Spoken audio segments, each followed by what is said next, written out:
Encore une fois, bienvenue sur la chaîne Vers le mieux-être.tv de l'Association du cancer de l'Est du Québec. Ici Sylvain Dionne, il me fait plaisir de vous recevoir aujourd'hui en compagnie de Céline Blouin pour discuter cette fois-ci du cancer dans un contexte de retour au travail. Alors, laissez-moi vous rappeler que Céline est infirmière à la Fondation québécoise du cancer, œuvrant dans ce domaine depuis 35 ans, mais plus particulièrement depuis 20 ans en oncologie. Alors, Céline, encore une fois, bienvenue à Vers le mieux-être.tv.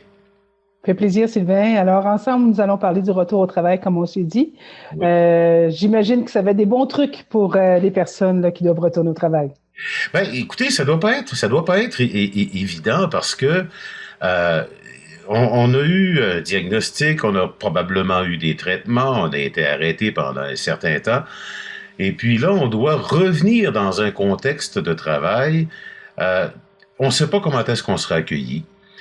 On ne sait pas quelle sera nécessairement notre charge de travail. On ne sait pas comment on va réagir. C'est l'inconnu. Comment est-ce qu'on peut aborder ce retour-là? C'est sûr que lorsqu'on part, on part souvent pour un bon bout de temps à la suite de l'annonce de cancer. Il y a souvent la chirurgie, les traitements, ce qui fait qu'on part pour plusieurs mois. Souvent, on va dire aux gens qui doivent retourner au travail par la suite, essayez de garder contact au départ avec certaines personnes avec qui on a confiance, pas nécessairement avec tout le monde du bureau ou de l'emploi qu'on a, pour donner des nouvelles un petit peu. Les gens vont dire, ben là, c'est pas de leurs affaires ou quoi que ce soit, sans aller dans les détails, juste dire, allô, je vais bien dans ma récupération, ça va bon train ou autre, je pense être bonne pour revenir dans quelques mois. Ce qui permet aussi de garder un contact avec les gens, de ne pas faire une coupure drastique et de faire sentir au milieu de travail qu'on est encore intéressé, qu'on s'implique encore dans le travail. Ça, c'est au départ. C'est un petit conseil comme ça pour aider là, Oui. durant le traitement.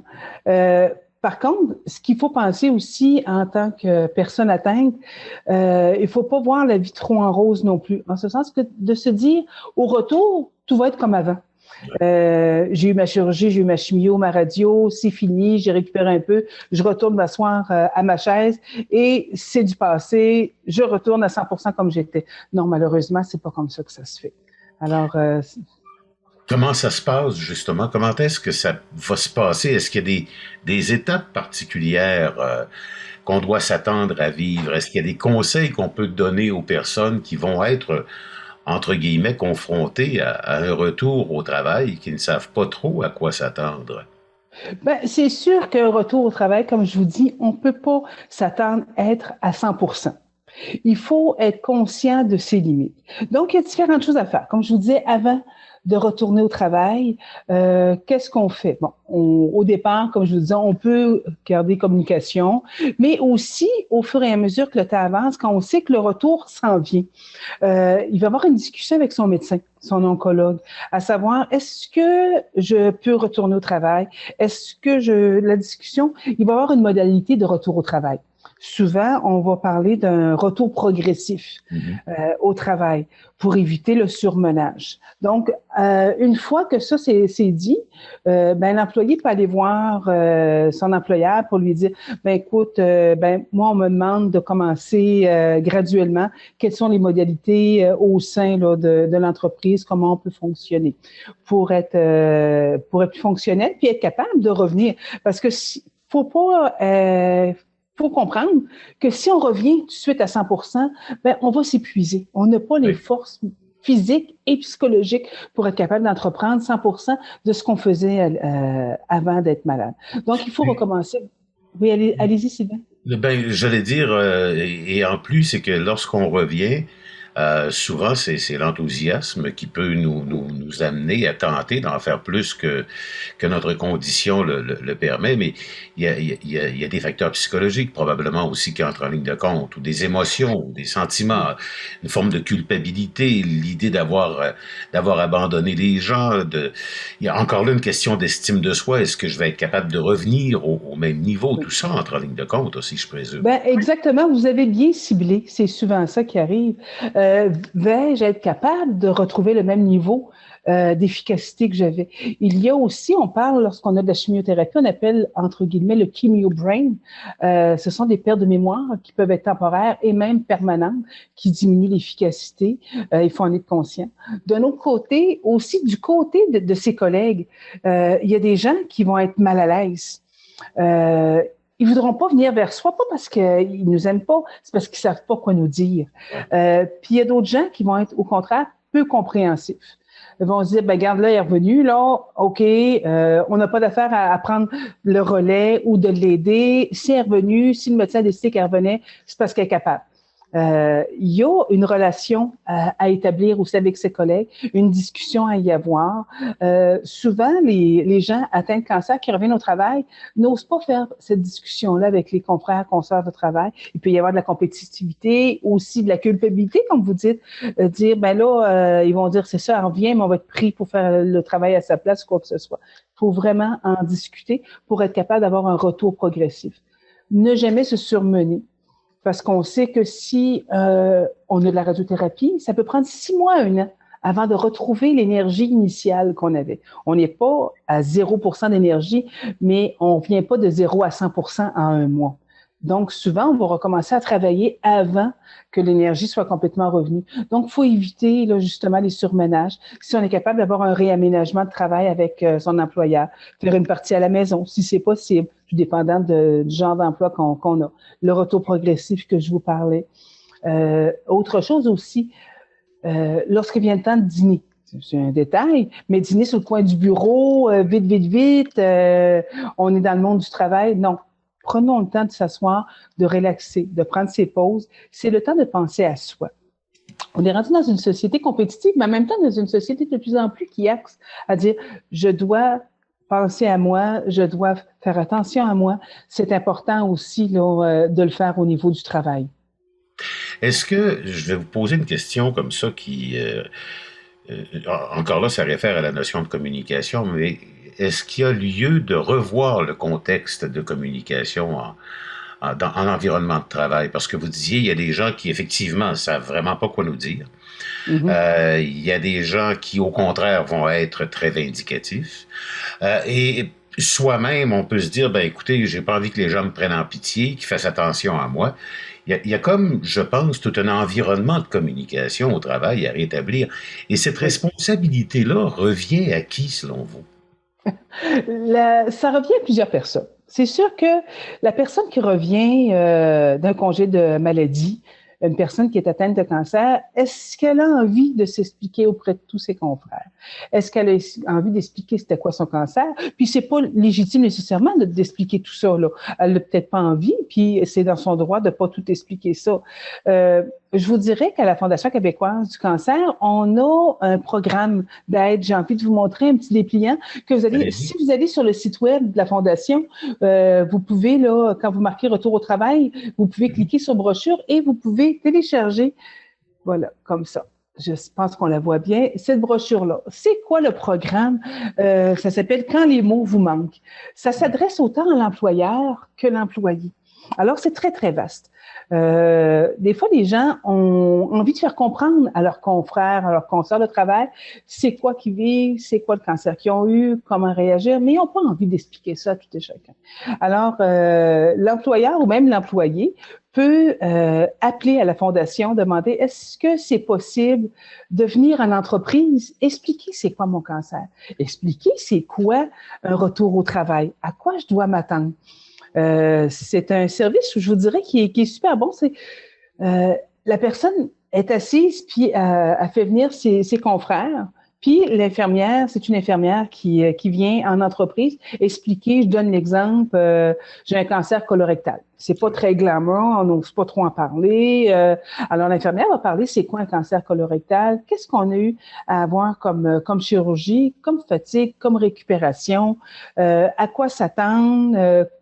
Qu'est-ce qu'on peut dire à son ou sa confrère de travail? Ça aide beaucoup. Ça, c'est du côté de l'employé. Oui. Du côté de l'employeur, maintenant, il y a aussi, on oublie souvent le chef d'entreprise. qui est frappé par le cancer. Et, mon Dieu, demain matin, je dois me faire opérer. Qui va prendre la relève? Comment ça va fonctionner dans l'entreprise? Il y a des chefs d'entreprise aussi qui sont pris avec ça. Donc, il y a un programme qui existe aussi pour leur parler. Puis, il y a un programme aussi là, de jumelage avec d'autres chefs d'entreprise qui peuvent leur dire, ben, gars, moi, j'ai fait ça de telle façon, qui te de confiance ou quoi que ce soit. C'est un programme qui existe pour l'employeur pour savoir comment gérer son entreprise et aussi comment annoncer à ses employés qui est atteint d'un cancer, qui devra quitter ou qui va pouvoir venir à temps partiel seulement. Comment expliquer tout ça? Donc, le programme existe pour ces différentes situations-là. Il y a aussi, des fois, un employé, un confrère ou une consoeur de travail qui va dire, ben moi, j'aimerais ça pouvoir l'aider. Qu'est-ce que je peux faire? Oui. Nous appelant, puis encore une fois, que ce programme-là, est-ce que vous pourriez venir en entreprise expliquer aux autres qui sont mal à l'aise? Bien entendu, c'est toujours avec la permission de la personne atteinte, parce que la personne atteinte n'est pas nécessairement pas apte, mais je vous dirais, elle n'a pas nécessairement envie nécessairement que toutes les gens sachent par quoi elle a passé, là. Fait que, encore une fois, je redis toujours la même chose. J'ai toujours l'impression de faire un copier-coller, mais c'est encore une fois la communication.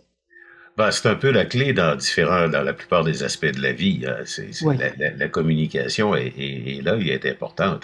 Parce qu'il n'y a personne qui réagit de la même façon. Il n'y a personne qui accepte de parler de sa situation de la même façon. Ce qui m'amène à vous poser une question. Est-ce que vous avez déjà accompagné vous-même des personnes dans le contexte d'un retour au travail de leur côté? Oui. Ben, c'est sûr que dans ma pratique infirmière à l'époque, j'étais responsable là, dans un département. Puis on essayait de faire une conciliation, essayer de faire un réaménagement.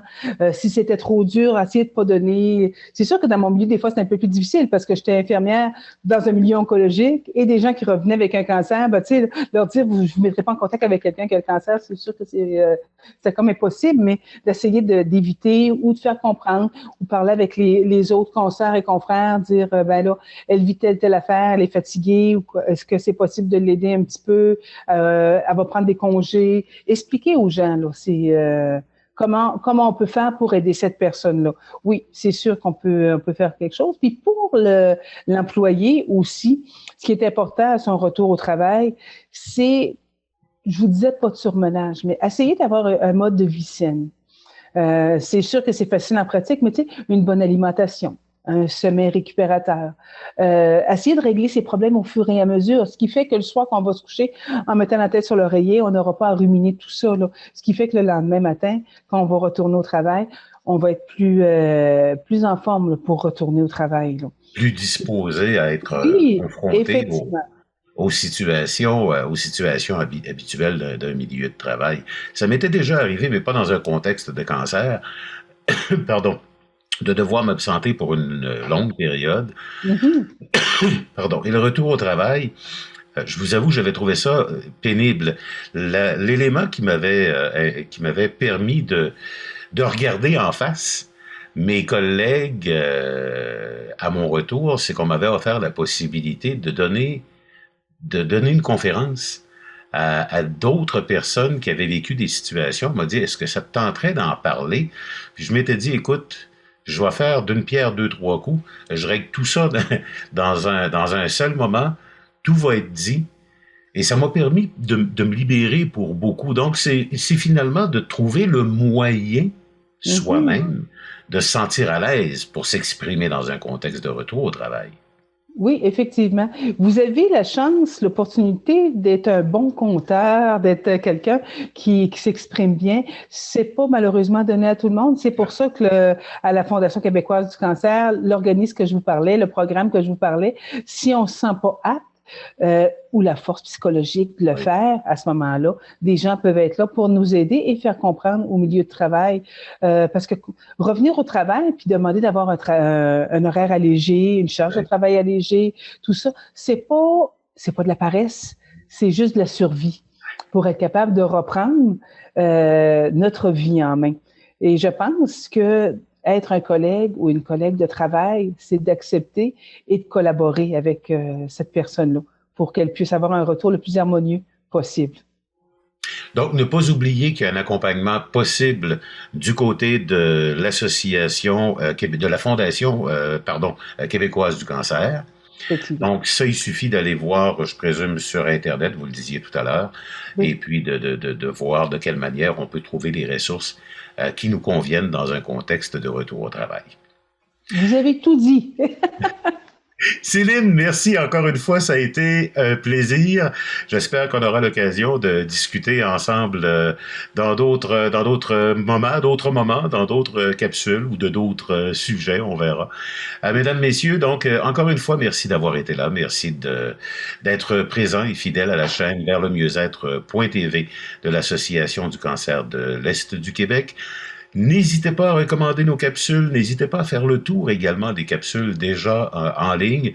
Vous y trouverez probablement des thèmes, des sujets qui pourront sinon répondre à certaines de vos questions et répondre à tout le moins à des questions que peut-être des gens, votre entourage, vos proches se posent. Alors recommandez la chaîne, recommandez les capsules, revenez nous voir régulièrement, on a toujours du nouveau contenu pour vous. Ici Sylvain Dionne, merci d'avoir été là. À bientôt.